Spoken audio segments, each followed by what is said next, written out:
Hello everyone, hope you're doing well. Welcome to an episode of Monday Markets. The past couple of videos have been like half an hour. I'm going to try to keep this one slightly more brief. If you enjoy these, leave a like on the video. Just click that button. It helps, it's free, and it's very nice of you to do. Anyway, altcoins have been squeezing. ETH has been squeezing. Equities and indices have been going up as well. Bitcoin hasn't joined the party yet, and you definitely want to see it join the party at some point. Generally speaking, altcoin-led rallies don't last as long as those which involve Bitcoin, or at least where if altcoins lead, you eventually see a rotation into Bitcoin. So whether it comes to the party first or comes to the party later, you want Bitcoin to be at the party. If it's not, that certainly raises questions as to the longevity of the rally. I like to think of it as a sort of debt you accumulate by rallying without Bitcoin, and if that strength doesn't follow through, and you definitely want that thing on your side. So an early rotation, fine, late rotation, fine, but some sort of rotation is necessary. In terms of the levels, unsurprisingly unchanged. 16k range low, 17.6k range high. Daily close above, given we've already had a fake out, I think would be a good signal both for Bitcoin and for the market more broadly that this consolidation has resolved to the upside, and then we could expect some expansion which should carry the rest of the market as well. In terms of targets for that expansion, it's the same range that we talked about for some time on the daily time frame before it broke down.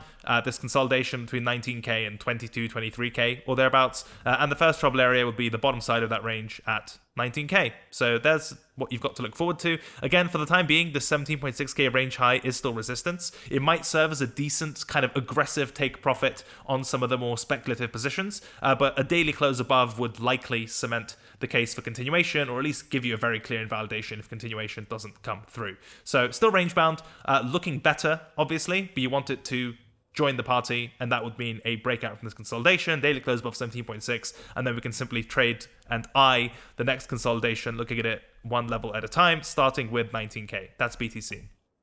As far as ETH goes, it's essentially achieved what BTC wants to look like. So you've got the lowest close, highest close, same range structure, and it looks like we're going to get a daily close back above the range high, 1300. That's generally speaking a precursor to continuation, or at the very least, it gives you an invalidation, which is that any daily closes back below the impulse candle or thrust candle, the range starts to look bad once again. So that's definitely what you don't want to see. Some sort of double top, range high sort of spike scenario where, you know, the best the market can do is take out this high and then close below the range. All of that would be really bad. So it's what you don't want to see, but a daily close like this at face value suggests, from all available evidence at the time of recording, a range breakout when it cements in 6.5 hours, unless something particularly gnarly happens. Now again, the tricky part about ETH, so Bitcoin's got more space between sort of 17 into 19, 20. With ETH, the potential, because it moves faster, the potential lower high area is a bit closer. So if we look on the weekly time frame, we had a weekly close above the 1300 sort of 1280 level, and we've had continuation from that point. Whereas the next weekly level, it's not too far. It's up at 1420s, 1450 or thereabouts. And if we look at this on a line chart, it makes sense why it might be worth being cautious, at least even if you're using this as a proxy to manage your altcoin positions, or if you're trading ETH outright. This level makes sense because weekly market structure has been quite firm, high, low, lower high, lower low, lower high, lower low. You've seen me do this a million times. And so if the market continues to rally, where would we reasonably expect an area for a lower high to form? It's at this 1400 level. So that's worth paying attention to. And again, the reason it's particularly tricky is if we look at that on the daily time frame, there isn't really a ton of space between where the market is now and where the relative risk reward to being and staying long becomes a bit more treacherous. That's sort of 6% away. Obviously, if the market comes back and retests some of this overhead structure, the risk reward of that trade improves, and more importantly, it gives you a better way to define, like your proximity to invalidation also improves. So for example, if we take just below this level as invalidation, if you're trading right now, that's a 5% stop, which is pretty wide, and you're pretty far from your invalidation. Whereas if it pulls back and trades closer to the breakout level, you can get away with a 2-3% invalidation, which means bigger size, and also, more importantly, when you're closer to your invalidation, the chances that you just hold that entry and do nothing about it, those odds are lower. Like, you have a higher chance of actually managing the trade successfully versus FOMOing at the top and then waiting to be invalidated, so to speak. So I think an acceptable pullback would be something very quick and nasty into the 1300 handle. I think it would have to look like a wick, otherwise we end up sort of speculating about deviation type territory. So any really fast and dirty retest into 1300, technically would look okay. What would make it attractive again is the proximity to invalidation as opposed to buying the top of the breakout candle. But sometimes you have to. If the momentum is there, you're not always going to get the pullback that you want. Again, some midpoint, or I guess a middle of the road solution is also fine, where the market just chooses to pull back and then forms a lower time frame range here that, let's say, gives you a failed breakdown pattern. Then you could use that to define your risk as opposed to being all the way down here and swing the setup to the same target. So I think provided this daily close doesn't turn into total shit, it's worth looking for, conservatively, continuation scenarios into the 1400 handle if there's enough space. If there's not enough space, then too bad. You can just take a trade at another level or do something else. But if you get a fast pullback, or if you get lower time frame sort of consolidation, some sort of pattern that can tighten up your invalidation, that may be worth looking out for. Now, as far as other levels go, I think this 1400 weekly is important. My eye is also drawn just to this pre-breakdown little cluster in the 1500 handle. So you can imagine, even if this is a weekly resistance, it's not unusual for the market to wick above it or for the extreme to be sort of displaced from the candle close itself. And so definitely if we get to the 1500 handle, then I would be much more wary about a potential lower high type of scenario. So definitely danger at 14 to 1500. I wouldn't personally be opening any fresh longs into that. But in the interim, if you can get something after this daily close, either quick and dirty or some sort of consolidation on lower time frames to take us towards the danger zone, I think those setups are worthwhile. Or at least may set up in a way that is worthwhile. So that's ETH. As far as altcoins go, again, they've sort of been leading the show. BNB is one we spoke about, and that cemented a failed breakdown on the weekly. This box is very generous. I think it's derived from the daily time frame, but even on the weekly, if we just take this lowest close here, close below, some price action, close back above, that's good. So if we're going to get more momentum in crypto, that's a mouthful. You expect the range midpoint, roughly about 280, 290, where the market's reaching towards now. But realistically, if this thing's going to have juice in it, I think the range high, pre-breakdown range high at 300 is a decent sort of little target for that. And I think at this point, you can just simply craft as you would the updated range that BNB is trading in. Range low at 250, range high at 312, and the midpoint at 280s, and the usual rules apply there. So, bigger picture, this failed breakdown is playing out. This feels a bit late, given just how much it's sort of rallied off the lows and the progress it's made since the reclaim, sort of 11-12%, which for BNB is a fair bit. But same considerations apply. If you get something more risk managed or something with tighter invalidation, that may well be worth it. And just be aware that the prevailing kind of trend is that the market is rallying off the back of a failed breakdown, which is nice, but it is into resistance kind of in the short term. So perhaps not the best entry right now. Maybe through the range midpoint to the range high may be available, but obviously it all depends on the rest of the market, so on and so forth. I just wanted to generally point out the failed breakdown on the weekly time frame. As far as Litecoin goes, just go follow Don. I've said this before. This is his game, and he's played it very well. I don't have any levels that to me stand out or that are particularly close to price that I think may be useful. I think what you don't want to see is weekly weakness back below the more recent breakout point at $77. Anything below that starts to look a bit dodgy. So in terms of line in the sand, on the weekly time frame, that's one worth looking out for. And you can see it also just lines up with the daily range high, just around $80 or $79. So basically, you want to see it go from here, because if it starts looking a bit loopy, so something like, this high ends up being double topish and then back below here, that's not good news. And I don't like kind of this structure. So 77, 78-ish invalidation for any kind of Don style momentum trades. Otherwise, it's just been the beacon of relative strength out of many coins, and the weekly levels are a little bit higher. For a while, I had this weekly level coming in at $79. Hasn't closed above it on the weekly yet, which is like a bit scary, but not sure if it matters. It all lines up around the same $77, $78 handle, so there's a decent multi-time frame line in the sand there. If the market just chooses to continue, your first trouble area, I think, is around 100. That's the pre-breakdown range low, round number confluence, all that jazz, all that good stuff. XRP doesn't have my interest. ADA was one of the big short squeeze coins, the Cardano. I think if you like this coin, which is fine, of course, if this breakout is going to have momentum continuation, I think it has to basically survive 30 cents, right? This is one of those classic structures where you have a range, it breaks down, gets really violently reclaimed. And so if the reclaim is real, it shouldn't be closing back below the range where that reclaim took place. So 30 cents is a decent line in the sand for this thing. Anything below that, you know, just structurally doesn't look attractive. If this is going to have legs, any dips shouldn't go beyond 30 cents. And in terms of first trouble area or resistance type of wise, I think you can just eyeball the structure at around 42 cents or thereabouts, this big support resistance flip. And, you know, there is some space until that's reached. That's like, depending on, you know, where you measure from, 30%-ish there, provided the market keeps acting as it has. But more importantly, this kind of post, you know, breakdown, reclaim type of structure gives you very clear validation, which is anything below there doesn't look particularly good. Solana has continued to squeeze, which is nice. It's kind of hit the first trouble area that Don and I talked about on Casual Friday, which is this subtle range high at about $17.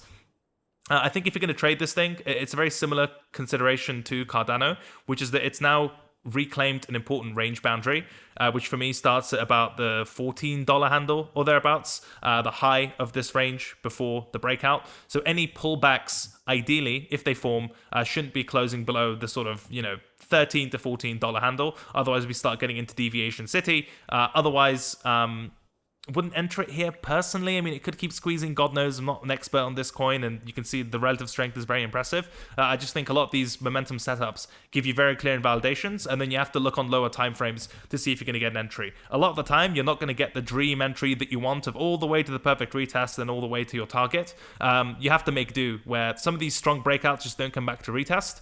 If they do, it'll be very quick and very nasty. So you kind of have to be at your desk or with limit orders to trade them, or you have to make do with what you've got, such as the lower time frame candle structure that's available to you. So hopefully you've learned enough price action on this channel to know what that might look like. I've also got videos on the Cred channel about top-down trading and entry triggers and all these other tools, which I don't have to teach you within 5 minutes, but spent an hour talking about on my own channel. Lido, someone just blew up on this quite clearly. The amount of open interest that got nuked on this liquidation short squeeze was enormous. Usually after stuff like this, I like to let the market settle before reassessing. I wouldn't be surprised if the bulk of this move is done and it kind of chops compared to its peers, but I'm not entirely sure. And this is fairly lower cap than what we ordinarily deal with, so I don't want to speak about it too much. I think generally speaking, what do I want to say? So generally speaking, you need to see if these liquidations are trend forming or mean reverting. On average, liquidations are mean reverting. So you have like a ton of long liquidations, for example, with the market going down, and then it will bounce a little bit because of that mispricing. And it works the other way around as well. We have a ton of short liquidations, and the market will just mean revert by function of the displacement. Now, sometimes you have so many liquidations and so much follow-through aggression as a result of the liquidation cascade that the liquidations create, at least in the short term, a kind of cycle that ends up being trend forming. So you have like massive liquidations to the downside, market bounces a little bit, but because there's still so much sell pressure left, that kind of causes a cascade which has smaller and smaller bounces until you get some sort of blow up candle. And the same works to the upside. So I'd say on average, liquidations are mean reverting if there are enough of them and the market is positioned poorly enough, and if the market continues to position against those liquidations, like when you see open interest continue to skyrocket and funding act opposite to what you'd expect from price or to diverge from price, that can certainly kind of poke it towards having more legs. That's a dynamic I would certainly look out for, and leave a comment if you want me to make a video on that specific topic of mean reverting versus trend forming liquidations. But if you're on the bullish side, that's definitely what you want to see, because again, the doomsday worst case scenario is that all of these are just short squeezes. Bitcoin ends up finding resistance here, and then the market kind of just nukes and drags everything down with it, and it was just a short squeeze and nothing more. That's a kind of apocalypse scenario to be aware of. If you're more optimistic, then you want Bitcoin to join the party, as I said first, but also you want the momentum that we've seen across altcoins to continue, because these aren't the types of moves that you want to spend a ton of time retesting, consolidating. They should be sharp, they should be aggressive, and that should reflect the fact, or the idea, hopefully, that a lot of participants are offside and continue to pile on offside. I think that's also a factor that makes the predictive nature of this difficult, that a lot of the time you can't forecast how the market will respond to being offside. Sometimes you'll just get the blowout single candle that nukes open interest and brings funding back in line, and voila, the market kind of normalizes and like mean reverts. A lot of the time you get one liquidation type of spike or big candle, a temporary flush in open interest, then the same participants or the market, one form or another, takes the same position again. So shorts get blown out, market goes up, and then shorts pile in again, and then they get blown up again. So you can't really you can't tell in advance which dynamic is going to be present, but you can just look at it, like via CoinAlyze and other stuff, to see what kind of impact are these liquidations having. You know, how decimated is the open interest? Has funding come back in line after the liquidations? I mean, on Lido, it certainly didn't. Just as a quick educational example, like Lido funding was maxed out way before this move. But that wasn't enough. Funding stayed maxed, open interest continued to increase until you get like the really, really big blow up. So these are things you have to assess dynamically, and things that a candlestick chart alone won't tell you, all worth looking out for. Now, as far as indices go, they have certainly been facilitative of this risk-on move. Specifically, if we cast our minds back to the weekly 3900 level that we've spoken about at some length, doesn't matter exactly where it comes from, it's more or less the same level. If we look at that on the weekly, no close above, but on the daily time frame, this has been a very pivotal level. Support, resistance, support has been very nice, and the market's currently poking above it. So if we get a daily close above, that would be quite good. And then I think you reasonably have to look at, a daily close above would constitute a range low reclaim, and then you have to look towards the range high around the 4,000 handle. So that would be a kind of, sort of structurally speaking, this is your support, this would be the deviation, this would be the reclaim, and then you target, 4K midpoint, 4.1K range high. Obviously, you have to always also consider what would, if everyone is wrong, what would that look like? It would simply mean this is an early Monday rally, top of the week, failed breakout, closes back below 3,900, and at that point, I would say this cluster of lows becomes vulnerable. So assuming macro correlations are still going to be somewhat relevant, I think it's a reasonable assumption. And we also have some CPI data or some macro thing coming up on Thursday. I think it's very much worth, like with a lot of these breakout levels that we covered on Bitcoin, ETH, altcoins, and so on, to have this 3,900 level on your chart as well. Because if this turns into an early week fake out that ends up puking back into the range, I think that would affect all of these positions negatively. So that's definitely one on the macro side I wouldn't lose sight of. Final ingredient in the macro soup is the dollar, which continues to get wrecked. It is approaching an interesting area now, as we've discussed. It's the pre-breakout cluster between 103 and 102.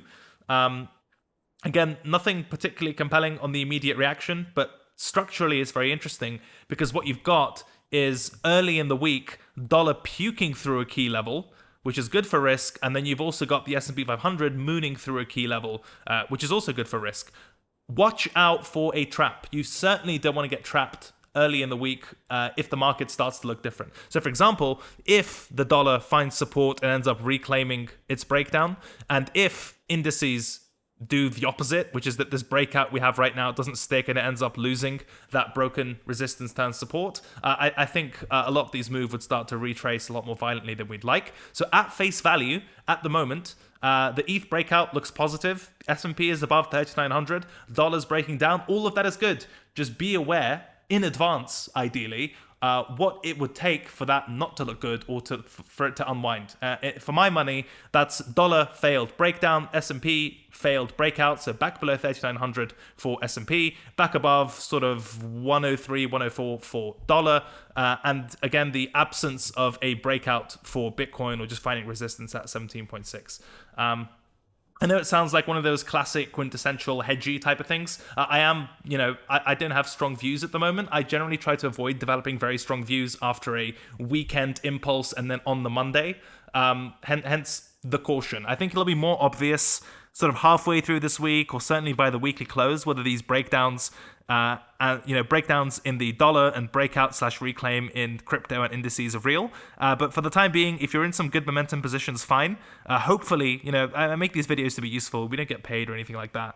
For the time being, at least.